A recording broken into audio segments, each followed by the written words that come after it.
Alain, propos d'un Normand. Le ciel est d'un bleu plus pâle, et l'air a un goût d'automne. J'ai vu déjà quelques feuillages roux, et dès 6 heures, on allume les lampes. Sans consulter les cartes ou le marc de café, je puis vous annoncer en gros ce qui va arriver.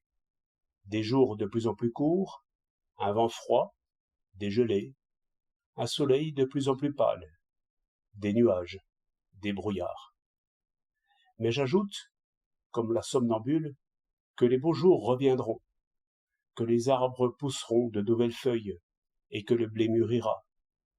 En vous annonçant tout cela, je ne me risque pas beaucoup, et pourtant je n'y crois pas trop. Ce retour régulier des saisons m'étonne toujours un peu. Car enfin, si nous regardons autour de nous, nous voyons que tout change, et très vite. Surtout dans les choses qui se meuvent en tourbillon, comme la fumée ou l'eau sous les ponts. Sans doute, l'eau coule toujours à peu près de la même manière, pour le spectateur distrait. Mais regardez de plus près, allez jusqu'au détail. Ce ne sont plus les mêmes brins de paille, ni les mêmes bouchons. De même pour la fumée, le même panache noir peut orner quelque temps la cheminée d'usine, mais chaque petit brin de charbon change à chaque instant de vitesse, suit les lignes les plus capricieuses, et passe d'un tourbillon à l'autre. Or, le système des astres est un tourbillon de ce genre, et nous sommes emportés avec les bouchons et avec les grains de poussière.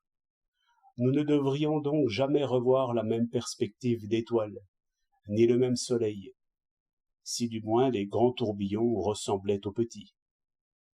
Mais, tout au contraire, l'ordre des saisons et le mouvement des astres n'ont pour ainsi dire point changé depuis que les hommes écrivent leur mémoire. Cela ne ressemble pas du tout aux changements que nous observons sur la Terre et dans les sociétés humaines. Aussi, les hommes ont-ils longtemps considéré les astres comme des dieux.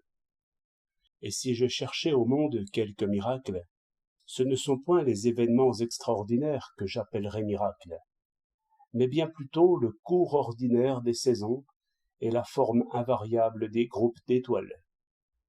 Si quelque chose pouvait prouver qu'il y a un Dieu, ce serait l'ordre plutôt que le désordre, et le retour constant des jours et des saisons, plutôt que le spectacle d'un homme marchant sur la mer. 1er octobre 1907.